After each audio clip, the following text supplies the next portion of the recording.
Hi, I'm Alex Dupree. I'm Daniel Black. I'm Ubaldo Castillo. Are you a designer who finds your designs are being reproduced by generic department stores across the nation or being produced as counterfeits? Are you a company that has no idea how intellectual property works? Then you probably shouldn't be in business. But if you are, give us a call. We'll take your money, or we'll take your case. Here at CBD, we aim high.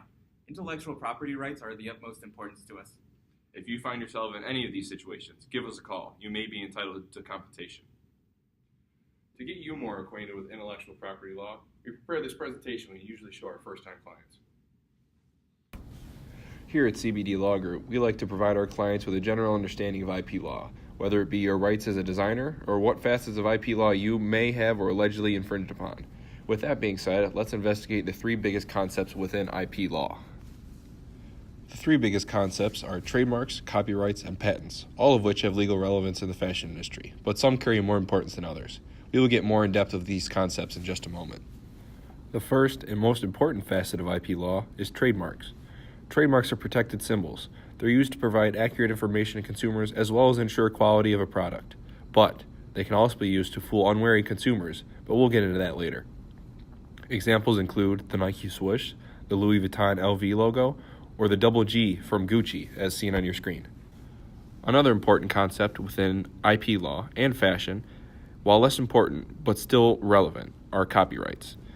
Copyrights protect expression. They protect works of art, movies, pictures, etc. It is a very important concept within the fashion industry because it prevents the use of art in fashion without being granted permission or paying for the license. Examples of copyrights include the movie Devil Wears Prada, or fictionally, Ben Stiller's blue steel look in the movie Zoolander. Now, we get to cover patents. Patented technology is another very important concept within IP law and fashion. Patents protect ideas, inventions, and particular technologies.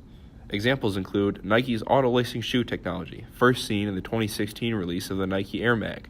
Another classic example are the special rivets used to hold together Levi Company jeans. After introducing you to the three main concepts of IP law and fashion, I want to inform you of the main issues that stem from these concepts. One issue is the difference between knockoffs and counterfeits. Knockoffs are replicated designs, slightly modified, but with no false branding replication. A counterfeit, however, is an item made to imitate a branded design exactly in order to deceive customers. Knockoffs are what businesses like Forever 21 and H&M thrive off of, slightly modifying in-style designs at cheaper prices and riding fashion trends until they die. Where producers of counterfeits thrive off of are the designer brands themselves. Trademark designer brand names incentivize producers of counterfeits to produce similar items to imitate the original design, using cheaper materials to deceive customers and make a quick buck. After learning of issues about counterfeited goods, you might ask yourself, what can we do to combat production of counterfeits? First of all, there are authenticity retailers, such as StockX, a Detroit-based company that has inspectors authenticate the product before you receive it. Another measure is crypto tag technology, a newer method which basically stores authentic items in an unhackable database using their internal tags to tell you if an item is authentic or not. Keep in mind, this is still in prototype stages. There are also intellectual property task forces being created around the world to halt production and selling of counterfeit goods. They do this through dismantling counterfeit websites, conducting raids on producers and distributors, as well as monitoring imports from areas of high counterfeit producing activity.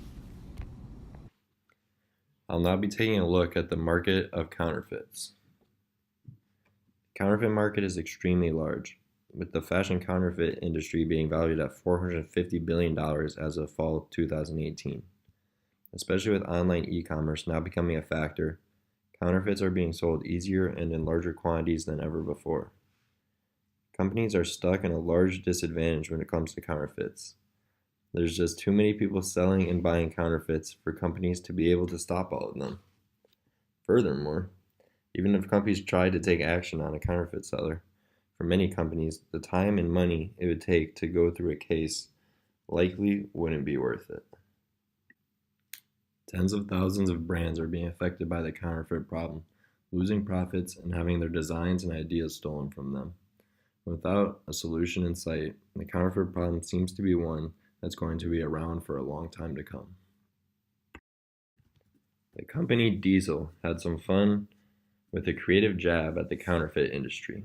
They opened up a pop-up shop called Diesel, spelled D-E-I-S-E-L instead of D-I-E-S-E-L.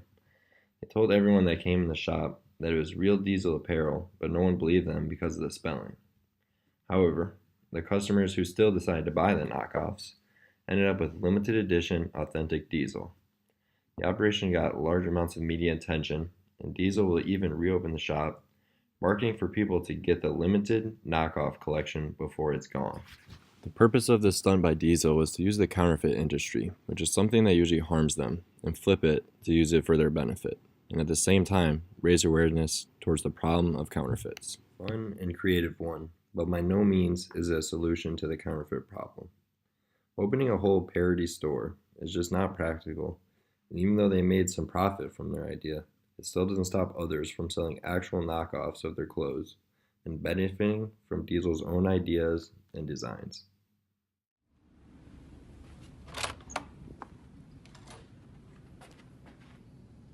Oh, hey, didn't see you there.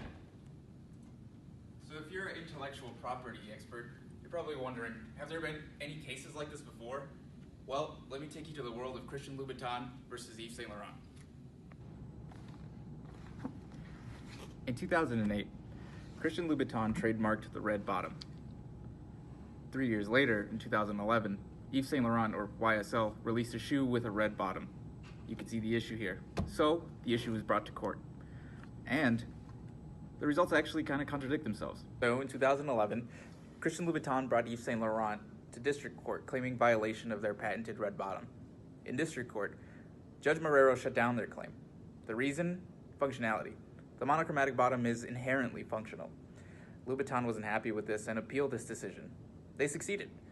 The Second Circuit Court of Appeals agreed that they did have the right to the monochromatic bottom. But for this case, they had to look at a couple of things. One was whether or not the red sole had acquired secondary meaning, and two, whether or not Yves Saint Laurent had used that secondary meaning for their benefit.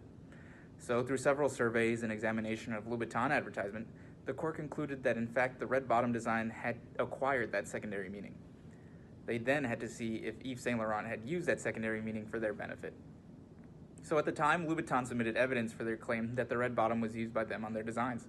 However, of the hundreds of photographs used, only 4 designs had that monochromatic red. Yves Saint Laurent also submitted photo evidence from the 1970s, and they did show the use of the red bottom. As a result, there was no compensation from this case. This, however, set a precedent, stating that the use of the red bottom is only permitted if the adjoining upper of the shoe is also red. The red bottom cannot be used if there is this contrast between the upper and the sole of the shoe.